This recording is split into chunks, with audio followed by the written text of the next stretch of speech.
നമസ്കാരം. റാഫ്റ്റോ ക്രിക്കറ്റിലേക്ക് അവർക്കും സ്വന്തം. അങ്ങനെ ഇന്ത്യ ന്യൂസിലാൻഡ് T20 പരമ്പര കഴിഞ്ഞു. ഇനി വേൾഡ് കപ്പിന് മുമ്പുള്ള വാമപ്പ് മത്സരങ്ങളേ ഉള്ളൂ. വേൾഡ് കപ്പ് ഇതാ നമ്മുടെ തൊട്ടരികിൽ എത്തിക്കഴിഞ്ഞിട്ടുണ്ട്. അപ്പോൾ ഇന്നലത്തെ 5th T20 എല്ലാ ഇന്ത്യയുടെ മത്സരങ്ങൾ കഴിഞ്ഞാലും നമ്മൾ ഒരു വിശദമായ റിപ്പോർട്ട് അല്ലെങ്കിൽ നമ്മുടെ റിവ്യൂ ചെയ്യാറുണ്ട്, വിശകലനം നടത്താറുണ്ട്. അതിലേക്ക് കടക്കുകയാണ്. പതിവ് പോലെ പ്രമുഖ ക്രിക്കറ്റ് പോർട്ടലുകളുടെ വിശകലനങ്ങളും മറ്റ് ക്രിക്കറ്റ് എക്സ്പേർട്ടുകളുടെ വിശകലനങ്ങളും ഒക്കെ റെഫർ ചെയ്തിട്ട് നമ്മുടേതായിട്ടുള്ള അഭിപ്രായങ്ങൾ കൂടി ചേർത്തങ്ങ് അവതരിപ്പിക്കുന്നതാണ്. നിങ്ങൾക്ക് വ്യത്യസ്തമായിട്ടുള്ള അഭിപ്രായങ്ങളുണ്ടാവും, കമൻറ്റ് ബോക്സിൽ രേഖപ്പെടുത്താം. ആരോഗ്യകരമായ ക്രിക്കറ്റ് ചർച്ചകളുമായിട്ട് നമുക്ക് മുന്നോട്ട് പോകണം. പിന്നെ ഈ കളിയുടെ റിവ്യൂ ഇനി എന്ത് പറയാനാണ് എന്ന് പലർക്കും തോന്നുന്നുണ്ടാവും. കാരണം എന്താണെന്നറിയോ, ഇത് ഇഷാൻ കിഷൻ ഷോ അല്ലായിരുന്നോ? ഇഷാൻ കിഷൻ എന്ന് 3 വട്ടം പറഞ്ഞാൽ ഇതിൻ്റെ റിവ്യൂ കഴിഞ്ഞു. ശരിക്കും അതാണ് അദ്ദേഹത്തിൻ്റെ ആ ഒരു പെർഫോമൻസ് ആണ് ഈ കളി നമുക്ക് അനുകൂലമാക്കി മാറ്റിയത്. എന്തായാലും തിരുവനന്തപുരത്ത് കളി കാണാൻ എത്തിയവർക്ക് സഞ്ജു സാംസൺ നിരാശപ്പെടുത്തിയെങ്കിലും കണ്ണും മനസ്സും നിറഞ്ഞിട്ടാണ് അവിടെ വിട്ട് പോകാൻ കഴിഞ്ഞിട്ടുള്ളത്. കാരണം അതിൽ സിക്സർ മഴയായിരുന്നില്ല. 2 ടീമും കൂടി 36 സിക്സറുകളാണ് അടിച്ചു കൂട്ടിയത്. ഇന്ത്യൻ ടീം 23 സിക്സറുകൾ അടിച്ചു. ഏതായാലും ഈ കളിയിൽ ആദ്യം ബാറ്റ് ചെയ്യാൻ വേണ്ടി തീരുമാനിച്ച ഇന്ത്യ നിശ്ചിത 20 ഓവറുകൾ 5 വിക്കറ്റ് 271 റൺസ് അടിച്ചപ്പോൾ 19.4 ഓവറുകളിൽ 225 ന്യൂസിലാൻഡ് ഓൾ ഔട്ട് ആവുകയായിരുന്നു. ഇഷാൻ കിഷൻ്റെ മെയ്ഡൻ സെഞ്ചുറി തന്നെയാണ് ഇന്ത്യൻ ഇന്നിങ്സിൻ്റെ ഹൈലൈറ്റ് എന്ന് പറയുന്നത്. കിഷൻ 103 റൺസ് അടിച്ചു. പിന്നെ മിന്നും ഫോമിലേക്ക് ഇപ്പോൾ മാറിയിട്ടുള്ള നായകൻ സൂര്യകുമാർ യാദവിൻ്റെ വക 43 റൺസ് ഉണ്ടായിരുന്നു. ഹാർദിക്കിൻ്റെ 42 റൺസും ഉണ്ടായിരുന്നു. മറുപടി ബാറ്റിങ്ങിൽ ഫിൻ അലൻ ഒരു ബേജാറാക്കൽ നടത്തിയിട്ടുണ്ട്. പക്ഷേ അദ്ദേഹത്തെ വീഴ്ത്തിയതോടുകൂടി ന്യൂസിലാൻഡിൻ്റെ ശ്രമങ്ങൾ അവസാനിച്ചു. എന്തായാലും 51 റൺസ് വിട്ടുകൊടുത്തെങ്കിലും 5 വിക്കറ്റ് വീഴ്ത്തിയ അർഷ്ദീപ് ഈ വിജയത്തിൽ പ്രധാന റോൾ വഹിച്ചിട്ടുണ്ട്. 3 വിക്കറ്റുമായിട്ട് അക്സറും മികച്ച പ്രകടനം നടത്തി 46 റൺസിൻ്റെ വിജയമാണ് നമ്മൾ നേടിയിട്ടുള്ളത്. ഇതിൽ നമ്മൾ ശ്രദ്ധിക്കേണ്ട ഒരു കാര്യം, ടോസ് ലഭിച്ചിട്ട് ഇന്ത്യൻ ടീം ആദ്യം ബാറ്റ് ചെയ്യാൻ വേണ്ടി തീരുമാനിക്കുകയായിരുന്നു. Heavy due. ആ ഹെവി ഡ്യൂ ഉണ്ടായിട്ടും പിന്നെ എന്തുകൊണ്ട് ആ ഒരു തീരുമാനത്തിലേക്ക് പോയി എന്നുള്ളത് സൂര്യകുമാർ യാദവ് ടോസിന് സമയത്തിന് വിശദീകരിക്കുന്നുണ്ട്.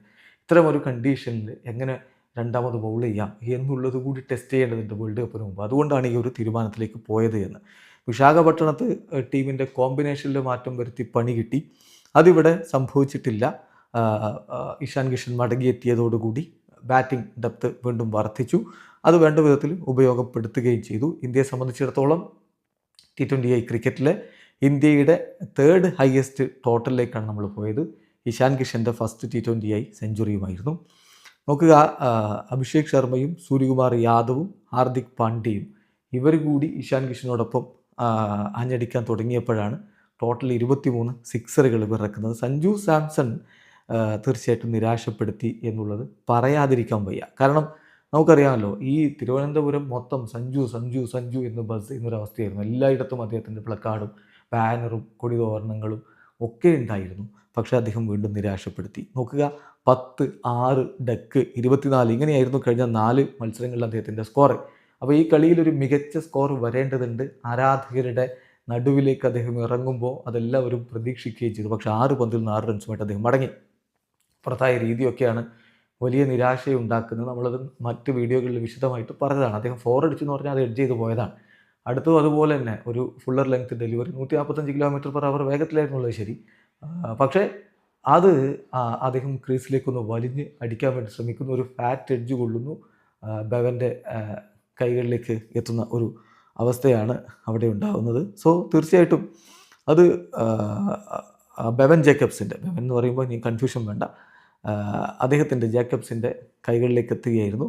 അങ്ങനെ അദ്ദേഹം അവിടെ നിന്ന് മടങ്ങിപ്പോകുമ്പോൾ വലിയ ഒരു നിരാശ ആരാധകർക്കുണ്ടായി. അത് സ്വാഭാവികമാണല്ലോ. പക്ഷേ ആ നിരാശ അധിക സമയം നീണ്ടു നിന്നില്ല. കാരണം ഒരാൾ പോയാൽ പിന്നെ അതും പറഞ്ഞിരുന്നിട്ട് കാര്യമല്ല. ടീം ഇന്ത്യയുടെ പെർഫോമൻസാണ് നമുക്ക് കാണേണ്ടത്. മികച്ച രൂപത്തിലേക്ക് മാറുന്ന ഇഷാൻ കിഷൻ വന്നു, അടി തുടങ്ങി. അതുപോലെ അഭിഷേക് ശർമ്മ പക്ഷേ വലിയൊരു സ്കോറിലേക്ക് പോകുന്നതിന് മുമ്പ് അദ്ദേഹം വീണു. എന്നാൽ പിന്നീടാണ് സൂര്യയും ഇഷാൻ കിഷനും ചേർന്നുകൊണ്ട് ചാർജ് ഏറ്റെടുക്കുന്നു. അവരങ്ങ് ആഞ്ഞടിക്കുന്നു. ഇവഞ്ച്വലി സ്കോർ 271 എത്തുന്നു. നോക്കുക, 9 ഓവർ കഴിയുമ്പോൾ ഇന്ത്യയുടെ സ്കോർ എത്രയെന്നറിയോ? 82-2. ഇഷാൻ കിഷൻ 19 പന്തിൽ നിന്ന് 26, സൂര്യകുമാർ യാദവ് 13 പന്തിൽ നിന്ന് 20. അപ്പോഴൊന്നും ഈ രൂപത്തിലേക്ക് ഗിയർ മാറും നമ്മൾ കരുതുന്നില്ല. അവിടെ നിന്നാണ് ഈ ഇന്നിങ്സിൽ സിക്സറുകളുടെ ഒരു പെരുവഴങ്ങ് പിറക്കുന്നത്. 189 റൺസാണ് അടുത്ത 11 ഓവറുകളിലായിട്ട് പിറന്നത്.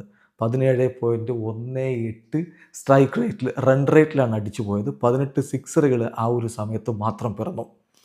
കിഷന് ആഞ്ഞടിക്കുകയായിരുന്നു. അതായത് അടുത്ത 23 പന്തുകളിൽ നിന്ന് അദ്ദേഹം 73 റൺസ് അടിക്കുന്ന ഒരു കാഴ്ച. അങ്ങനെ 42 പന്തുകളിൽ നിന്ന് അദ്ദേഹത്തിൻ്റെ സെഞ്ചുറി പിറക്കുകയും ചെയ്തു. മിച്ചൽ സാൻഡലർക്കെതിരെ, ഈഷ് സോദിക്കെതിരെ ഒക്കെ അദ്ദേഹത്തിൻ്റെ വക പൊളിച്ചടുക്കൽ പ്രകടനങ്ങളാണ് നമ്മൾ കണ്ടുകൊണ്ടിരുന്നത്. അതേസമയം മറുഭാഗത്ത് സൂര്യയും അതേ രൂപത്തിൽ തന്നെയാണ്, മികച്ച രൂപത്തിലുള്ള ഹിറ്റിങ്ങുകളുമായിട്ട് അദ്ദേഹവും നിറഞ്ഞാടി. പക്ഷെ ഒടുവിൽ നമ്മൾ പറയണത് സാൻഡർ അദ്ദേഹത്തെ പുറത്താക്കിയ രീതിയാണ്. തൊട്ട് മുമ്പത്തെ ബോൾ സിക്സർ അടിച്ചിട്ടും വളരെ ബ്രേവായിട്ട് വീണ്ടും അതുപോലെ തന്നെ പന്തെറിഞ്ഞ് അദ്ദേഹത്തെ വീഴ്ത്തുകയായിരുന്നു. ഏതായാലും ഒടുവിൽ ഇന്ത്യ പടുകൂറ്റൻ സ്കോർ ഉയർത്തി. ഹാർദിക് പാണ്ഡ്യയുടെ ഒരു സംഭാവന കൂടി നമ്മൾ പറയാതെ പോകരുത്. അദ്ദേഹവും വളരെ ബ്രിസ്ക്കായിട്ട് സ്കോർ ചെയ്തപ്പോഴാണ് ഈ ഒരു സ്കോറിലേക്ക് എത്തുന്നത്. അപ്പോൾ ഇതിൽ ശ്രദ്ധിക്കേണ്ട ഒരു കാര്യം, ഡ്യൂ ഉണ്ട്. ഒരു 200, 220, 230, 240 അടിച്ചാൽ പോലും ആ കളി ജയിക്കുമായിരുന്നില്ല. അതിരി പിച്ചും അതിരി ഡ്യൂ ഉള്ള കണ്ടീഷനുമായിരുന്നു. അതറിഞ്ഞുകൊണ്ട് തന്നെയാണ് ഇഷാൻ കിഷനും സൂര്യകുമാർ യാദവും ഇങ്ങനെ ആഞ്ഞടിക്കാൻ പോയത്. അതുകൊണ്ടാണ് ഈ ഒരു സ്കോറിലേക്ക് എത്തിയതും ടീം ഇന്ത്യ ജയിക്കുന്നതും. മറുഭാഗത്ത് ന്യൂസിലാൻഡ് ബാറ്റ് ചെയ്യുന്നൊക്കെ കണ്ടില്ലേ, അപ്പോൾ കാര്യങ്ങൾ വ്യക്തമായിരുന്നല്ലോ. കാരണം ബൂംറയ്ക്ക് പോലും അടി കിട്ടുന്ന ഒരവസ്ഥ ഉണ്ടായിരുന്നെങ്കിൽ പിച്ചിൻ്റെയും അതുപോലെ തന്നെ ഡ്യൂവിൻ്റെയൊക്കെ കണ്ടീഷൻ എന്താണെന്നുള്ളത് നിങ്ങൾക്ക് വ്യക്തമായി മനസ്സിലാക്കാവുന്നതേ ഉള്ളൂ. സോ ഇങ്ങനെ ടഫ് സിറ്റുവേഷൻസ് വേൾഡ് കപ്പിൽ വരാം. ടോസ് നഷ്ടപ്പെടാം, ഇങ്ങനെ ഹെവി ഡ്യൂ കണ്ടീഷനിൽ ആദ്യം ബാറ്റ് ചെയ്യേണ്ടി വരാം. അപ്പോൾ എന്ത് ചെയ്യണം? അതാണ് ഇവിടെ ടെസ്റ്റ് ചെയ്തത്, അതാണ് അവർ ചെയ്ത് കാണിച്ചത്. അപ്പോൾ ഇതാണ് ഞങ്ങളുടെ കയ്യിലുള്ള മറുമരുന്ന്, ഹെവി സ്കോർ ഉണ്ടാക്കുക എന്നുള്ളത് മാത്രമാണ് എന്ന്. അപ്പോൾ അത് ചെയ്ത് കാണിച്ചു. അതിൻ്റെ ഒരു റിസൾട്ട് നമ്മൾ കാണുന്നത് കണ്ടു. പിന്നെ അലനോ തിരിച്ച് പണി തരാനുള്ള ശ്രമം നടത്തുന്ന കാഴ്ചയാണ് നമ്മൾ കാണുന്നത്. ഇന്ത്യക്കെതിരെ അദ്ദേഹം ഒരു ബേജാറാക്കൽ പരിപാടി നടത്തി എന്നതൊഴിച്ചാൽ മറ്റു ബാറ്റർമാർക്കൊന്നും അത്ര വലിയ കളി അവർ കൊണ്ടുപോകുമെന്ന തോന്നലുണ്ടാക്കാൻ പറ്റിയിട്ടില്ല. സ്കോർ ചെയ്തിട്ടുണ്ട് എല്ലാം നല്ല. രജിൻ രവീന്ദ്ര 17 പന്തിൽ നിന്ന് 30 റൺസ്. പിന്നെ ഡാരിൽ മിച്ചൽ ഹർഷ്ദീപ് സിംഗ് ബൗൾഡാക്കിയ ഒരു സ്കൂപ്പിനുള്ള ശ്രമത്തിനിടയിൽ 26 റൺസാണ് അദ്ദേഹം വിളിച്ചത്. പിന്നെ കളി പോയതിനു ശേഷമാണ് ഈ സോദിയുടെ ആ 33 റൺസ് വരുന്നത്. അപ്പോൾ ഇതിൽ റണ്ണ് വിട്ടുകൊടുത്തു എന്നുള്ളതിന് നമുക്ക് ആരെയൊന്നും പറയാൻ പറ്റില്ല, പിച്ചിൻ്റെ സ്വഭാവം അതായിരുന്നു. പക്ഷേ ആ 5 വിക്കറ്റുകൾ ഹർഷ്ദീപ് എടുത്തിടത്താണ് കളി നമുക്ക് അനുകൂലമാകുന്നു. അക്സർ പട്ടേൽ വളരെ ടൈറ്റായിട്ട് പന്തെറിഞ്ഞു. 4 ഓവറിൽ 33 റൺസിനാണ് അദ്ദേഹത്തിൻ്റെ 3 വിക്കറ്റ്. ഇവർ രണ്ടുപേരും ചേർന്നുകൊണ്ടാണ് ന്യൂസിലാൻഡ് കടിഞ്ഞാണില്ലാതെ കുതിച്ചു പായുന്നതിന് തടയിട്ടത്. സോ സഞ്ജു ഒഴികെ ബാക്കി എല്ലാവരും ടീമിൻ്റെ കണ്ടീഷനൊക്കെ അനുസരിച്ച് കളിച്ചു എന്നുള്ളതാണ് നമുക്ക് മനസ്സിലാക്കാൻ പറ്റുന്നത്. പിന്നെ മറ്റൊരു പ്രധാനപ്പെട്ട കാര്യം, ടീം ഷീറ്റ് കൊടുക്കുമ്പോൾ സഞ്ജു സാംസൺ ആയിരുന്നു ഇന്ത്യൻ ടീമിൻ്റെ ഡെസിഗ്നേറ്റഡ് വിക്കറ്റ് കീപ്പർ. പക്ഷേ കളിക്കളത്തിലേക്ക് ഇറങ്ങുമ്പോൾ ഇഷാൻ കിഷനായി. അതൊക്കെ ചില സൂചനകളാണ്. വേൾഡ് കപ്പിന് ഒരു പക്ഷേ ഇഷാൻ കിഷന് പ്ലേയിങ് ലെവലിൽ തിലക് വർമ്മ മടങ്ങിയെത്തുമ്പോൾ നിലനിർത്തിയേക്കും എന്ന തരത്തിലുള്ള വിലയിരുത്തലുകൾ ഇപ്പോൾ വരുന്നുണ്ട്. ഏതായാലും വളരെ പെട്ടെന്ന് സ്കോർ ബോർഡ് ഒന്ന് നോക്കിയിട്ട് നമുക്ക് വീഡിയോ അവസാനിപ്പിക്കാം. സഞ്ജു 6 പന്തുകൾ 6 റൺസുമായിട്ട് മടങ്ങിയെങ്കിലും അഭിഷേക് മികച്ച തുടക്കം ഇട്ടുകൊടുത്തു. 16 പന്തുകൾ 4 ഫോറും 2 സിക്സും അടക്കം 30 റൺസ് അടിച്ചു.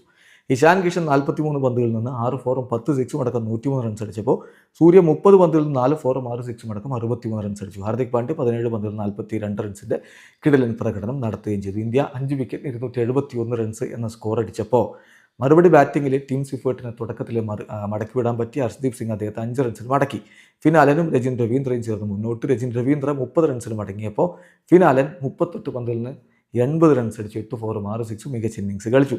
ഗ്ലെൻ ഫിലിപ്സ് 7 റൺസുമായിട്ട് മടങ്ങി. Daryl Mitchell 26 runs. Mitchell Santner ഡക്കായി. Bevon Jacobs 7. Then Kyle Jamieson 9. Then ഈഷ് Sodi 33. ലൂക്കി Ferguson 3. ഇങ്ങനെയായിരുന്നു അവരുടെ ബാറ്റർമാരുടെ സംഭാവന. ഇന്ത്യക്ക് വേണ്ടി 4 ഓവറിൽ 51 റൺസിൽ 5 വിക്കറ്റ് എടുത്ത ഹർഷ്ദീപ് സിംഗ് മിന്നും പ്രകടനം നടത്തിയപ്പോൾ അക്സർ പട്ടേൽ 4 ഓവർ 33 റൺസിൽ 3 വിക്കറ്റിൻ്റെ മികച്ച പ്രകടനവും നടത്തി. റിങ്കു സിംഗിനും വരുൺ ചക്രവർത്തിക്കും ഓരോ വിക്കറ്റുകൾ ലഭിക്കുകയും ചെയ്തു. ഏതായാലും തകർപ്പൻ വിജയമാണ് ടീം ഇന്ത്യ സ്വന്തമാക്കിയിരിക്കുന്നത്. ഇനി വേൾഡ് കപ്പിന് മുമ്പുള്ള വാമപ്പ് മത്സരങ്ങൾ മികച്ച രൂപത്തിൽ മുന്നോട്ട് പോകാൻ പറ്റട്ടെ. സഞ്ജു സാംസൺ എന്ന ചോദ്യചിഹ്നം അദ്ദേഹത്തിന് തൻ്റെ ഫോം തിരികെ പിടിക്കാൻ പറ്റട്ടെ. വീഡിയോ അവസാനിക്കുന്നു. ക്രിക്കറ്റ് ലോകത്തെ കൂടുതൽ വിശേഷങ്ങളുമായി ഗ്രാഫ് ടോക്സ് എത്താം.